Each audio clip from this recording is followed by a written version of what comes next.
Nah, kita lanjutkan kembali ya. Jadi bila kita lihat terkait dengan badan usaha yang tidak berbadan hukum, itu ada perseroan terbatas atau PT yang diatur dalam Undang-Undang Nomor 40 Tahun 2007. Kemudian ada koperasi yang diatur dalam Undang-Undang Nomor 25 Tahun 1992. Kemudian ada BUMN, Undang-Undang Nomor 19 Tahun 2003, dan yayasan, Undang-Undang Nomor 16 Tahun 2001. Nah, jadi yang berbadan hukum inilah yang bisa disebut sebagai subjek hukum. Artinya dia memegang hak dan kewajiban sendiri sebagai subjek hukum sama seperti manusia, sehingga dia bisa bertanggung jawab atau dipertanggungjawabkan. Contohnya, Pak Doni membuka CV Maju Jaya yang bergerak di bidang rental mobil, sedangkan Pak Andi adalah pemilik PT Berkah Abadi. Nah, Pak Andi ini adalah pengurus dari perusahaannya, atau dia adalah direksi utama dari perusahaan PT Berkah Abadi ini yang bergerak di bidang telekomunikasi. Nah, kemudian Pak Andi ini membutuhkan beberapa mobil yang ada di rental milik Bapak Doni untuk karyawannya. Nah, di sini kemudian dibuat suatu perjanjian. Jadi perjanjian sewa menyewa antara Bapak Andi sebagai direktur utama PT Berkah Abadi dengan Bapak Doni sebagai pemilik dari CV Maju Jaya. Nah, dalam perjanjiannya di sini bisa kita ketahui bahwa PT Berkah Jaya ini adalah perusahaan perseroan terbatas. Perseroan terbatas termasuk suatu perusahaan berbadan hukum. Karena berbadan hukum, maka dalam perjanjiannya Pak Andi sebagai subjek hukum pihak pertama itu tidak perlu menyebutkan Bapak Andinya, tetapi bisa langsung pihak pertamanya ditulis nama PT-nya, karena PT ini adalah suatu subjek hukum. Jadi bisa langsung disebut PT Berkah Abadi, beralamat dengan nomor pendirian perusahaan atau SIUP, surat izin usaha perdagangan nomor, itu. Nah, pihak keduanya yaitu perusahaan milik Bapak Doni tadi berbentuk CV Maju Jaya. Itu tidak bisa disebut langsung CV-nya karena dia tidak berbadan hukum, sehingga yang mewakili itu adalah manusianya. Siapa? Yaitu Bapak Doni. Beralamat di mana dia adalah kepala dari CV Maju Jaya atau pimpinan dari CV Maju Jaya.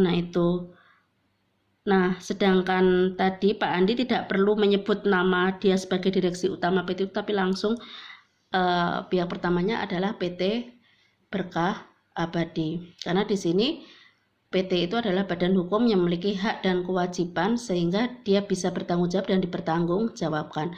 Apabila terjadi sengketa ya langsung, jadi nama PT-nya ini juga bisa langsung disengketakan oleh Bapak Doni. Bapak Doni sebagai penggugat dengan ini tidak menggugat PT Berkah Abadi karena telah melakukan prestasi yang beralamat di sini. Nah, ini perbedaan antara badan usaha yang berbadan hukum maupun tidak berbadan hukum. Nah, kemudian kita lanjutkan kembali. Secara prinsipil, badan hukum mempunyai ciri-ciri. Yang pertama, badan hukum yang dibuat pemerintah atau dikenal sebagai badan hukum publik, yaitu perusahaan-perusahaan negara baik yang berbentuk BUMN atau BUMD seperti PT Pegadaian, PT PLN, kemudian PDAM, kemudian ada PT Semen Gresik, kemudian ada PT Freeport Indonesia, kemudian PT BRI Tbk, PT BNI Tbk ini adalah BUMN atau perusahaan milik negara, jadi sehingga disebut sebagai badan hukum yang dibuat pemerintah atau badan hukum publik. Kemudian yang kedua adalah badan hukum yang diakui pemerintah atau yang dikenal sebagai badan hukum privat, yaitu orang perorangan atau sekelompok orang yang membentuk suatu badan hukum dalam bentuk perseroan terbatas dan koperasi. Nah, ini membutuhkan izin dari Menkumham. Kalau BUMN biasanya langsung dari Kementerian BUMN sebagai direksi utamanya, biasanya seperti itu. Perusahaan-perusahaan negara milik BUMN, kecuali perusahaan-perusahaan yang ada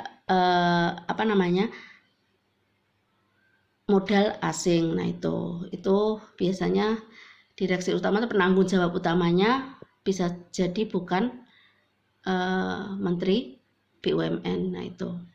Kemudian ada badan hukum yang diperbolehkan, yaitu yayasan, kemudian pendidikan, sosial, keagamaan seperti pondok pesantren, nah itu panti asuhan. Nah, dilihat dari wewenang hukum, maka badan hukum dapat pula diklasifikasikan menjadi dua, yaitu ada badan hukum kenegaraan, MPR, DPR, MA, BI, MK, dan lain-lain. Dan ada badan hukum privat atau keperdataan dibentuk oleh pemerintah atau swasta. Contohnya ada LBH, notaris, kantor advokat, PPAT, YLKI, BANI. Nah, ini dilihat dari wewenang hukum. Jadi ada badan hukum kenegaraan dan badan hukum privat atau keperdataan. Nah, itu. Kemudian tadi pengertian sudah ya. Sekarang teori-teori badan hukum, ada 5 teori terkait dengan teori badan hukum. Yang pertama itu adalah teori fikti, bahwa badan hukum itu semata-mata buatan manusia. Itu jelas kan? Jadi dia itu sebenarnya fiktif atau rekayasa, akan tetapi diberlakukan sama seperti manusia. Kemudian ada teori harta kekayaan. Jadi hanya manusia yang menjadi subjek hukum, dan ada kekayaan yang bukan merupakan kekayaan seseorang, tetapi kekayaan itu terikat oleh tujuan tertentu. Jadi intinya manusia itu tetap sebagai subjek hukum utama, akan tetapi karena ada kekayaan yang dikumpulkan bersama untuk membentuk suatu lembaga atau wadah, inilah makanya kekayaan itu sifatnya terikat untuk tujuan tertentu, biasanya ya untuk memperoleh keuntungan kalau itu suatu perusahaan. Tetapi kalau yang badan hukum kenegaraan, kemudian seperti MPR, DPR, itu adalah badan hukum yang sifatnya memiliki wewenang seperti ada wewenang yang sifatnya legislatif, ada wewenang yang sifatnya adalah eksekutif. Nah, itu, tapi dia tidak mencari keuntungan. Bisakah digugat? Bisa. Contohnya umpamanya DPR yang digugat oleh lembaga swadaya masyarakat terkait dengan suatu peraturan perundang-undangan yang dianggap melanggar Undang-Undang Dasar 45. Contoh tentang Undang-Undang Nomor 2 Tahun 2020 tentang percepatan penanganan COVID-19. Nah, itu yang saat ini digugat ke Mahkamah Konstitusi, yaitu DPR dan pemerintah, yaitu eksekutif dan legislatif, terkait dengan pasal 28. Nah, itu yaitu tentang dana desa. Tetap bisa, tetapi dalam hal ini kan bukan terkait masalah beban prestasi, tetapi ini sengketanya adalah sengketa tentang sengketa peraturan perundang-undangan yang dianggap telah melanggar konstitusi atau Undang-Undang Dasar 45. Nah, itu.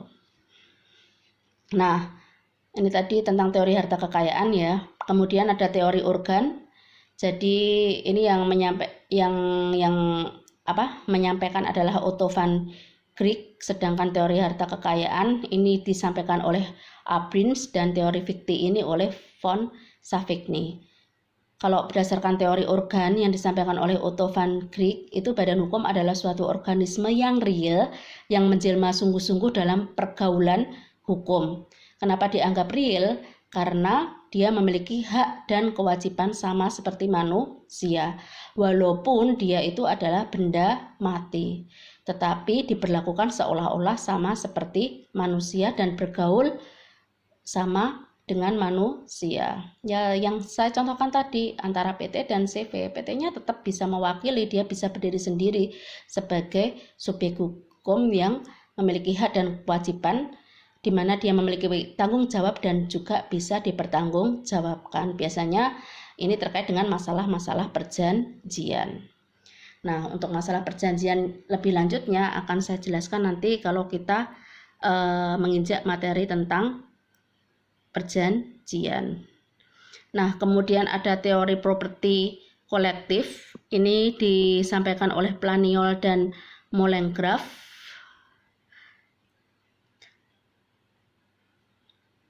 Jadi, badan hukum itu memiliki hak dan kewajiban para anggotanya bersama-sama. Dalam artian, walaupun yang diperkarakan itu badan hukumnya, tetap organ-organnya atau pengurusnya lah yang menanggung hak dan kewajibannya, walaupun bisa disebut secara langsung badan usahanya. Jadi akhirnya apa? Apabila terjadi suatu prestasi atau sengketa, bisa jadi badan hukum tersebut berdasarkan teori properti kolektif ini itu dinyatakan pilot. Karena apa? Suatu badan hukum, jadi suatu badan usaha yang berbentuk badan hukum itu tidak bisa didirikan sendiri, tetapi minimal didirikan oleh 2 orang. Makanya pertanggungjawabannya itu secara kolektif atau bersama-sama. Kemudian ada teori kenyataan yuridis atau juridische Realitätslehre. Ini pendapat dari Major. Di sini dijelaskan bahwa badan hukum ini hendaknya dalam mempersamakan badan hukum dengan manusia terbatas sampai bidang hukum tertentu. Jadi penyampaian tentang badan hukum ini hanya terbatas pada suatu bidang-bidang tertentu. Contohnya yaitu tentang masalah perjanjian. Jangan nanti kalau bertemu dengan pemiliknya, "Hei, PT Berkah Jaya," tidak, tapi ya sebut saja siapa. "Oh, monggo Pak Andi," seperti contoh tadi. Jadi kalau hubungan antar manusianya ya sebut manusianya, tetapi kalau itu hubungannya dengan usahanya ya silahkan sebutkan tentang nama perusahaannya. Nah itu. Kemudian pembagian badan hukum tadi sudah. Kemudian dari segi wujudnya ada korporasi dan ada yayasan. Yang korporasi itu intinya apa? Korporasi itu suatu usaha yang didirikan dengan maksud untuk memperoleh suatu keuntungan.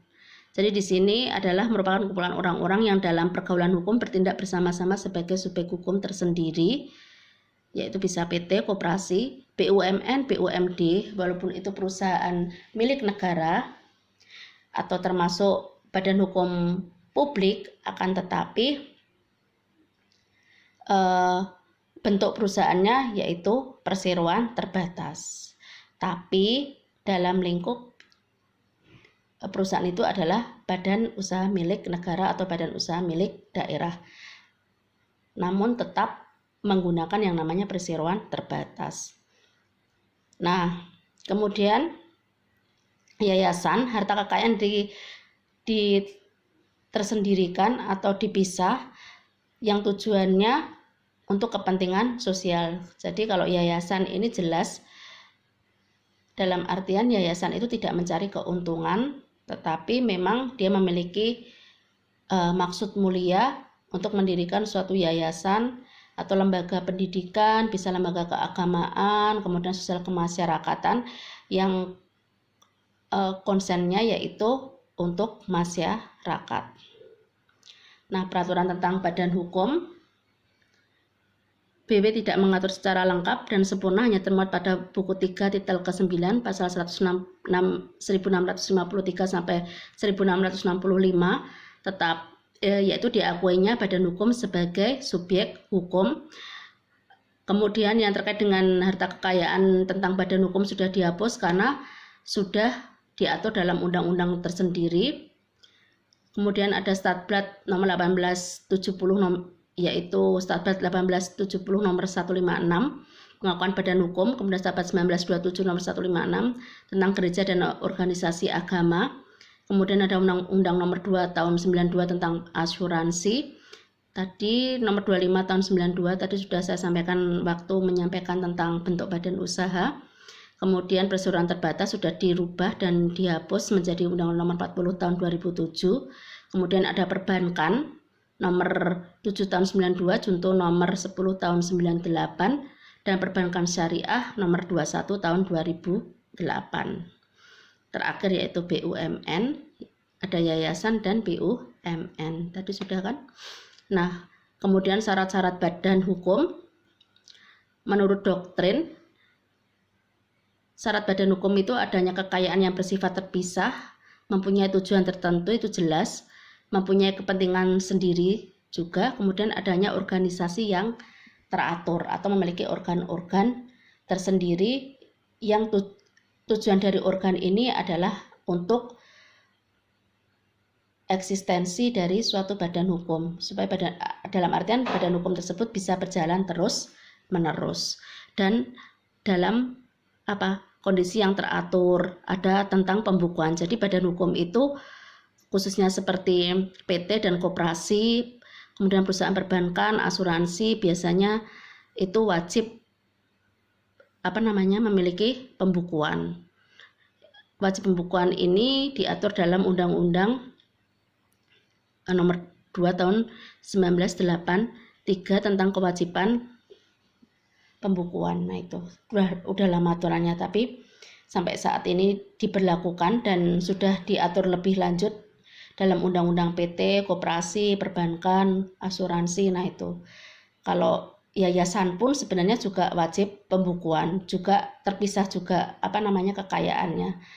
Akan tetapi pembukuan ini sifatnya adalah untuk internal, sedangkan kalau pembukuan PT, koperasi, perbankan, asuransi itu sifatnya adalah eksternal.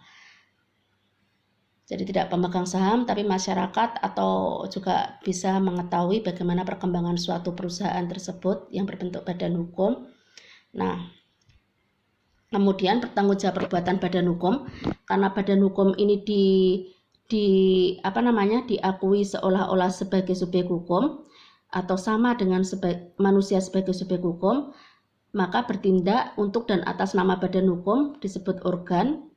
Perbuatan badan hukum ditentukan dalam anggaran dasar badan hukum yang bersangkutan maupun dalam peraturan lainnya, kayak PT atau koperasi. Nah, itu.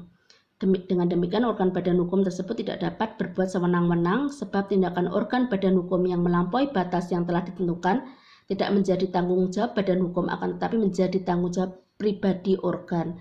Jadi apabila terjadi kesalahan penanganan atau manajemen dari badan hukum tersebut, itu tanggung jawabnya tidak lagi menjadi tanggung jawab badan hukum, tetapi adalah pribadi organ atau orang atau pengurus yang ada dalam badan hukum tersebut atau yang mengurusi badan hukum tersebut, kecuali hal-hal yang bersifat menguntungkan dari badan hukum.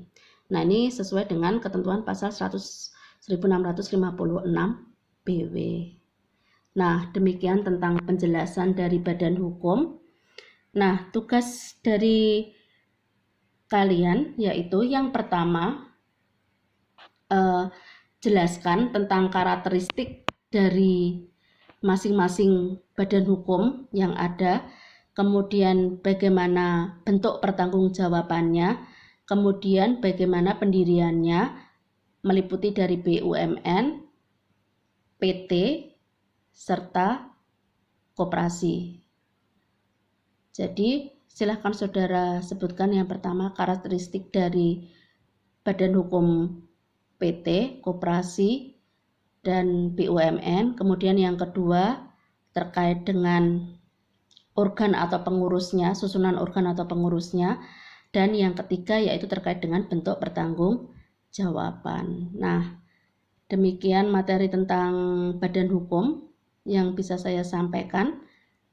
Kurang lebihnya saya mohon maaf. Wassalamualaikum warahmatullahi wabarakatuh.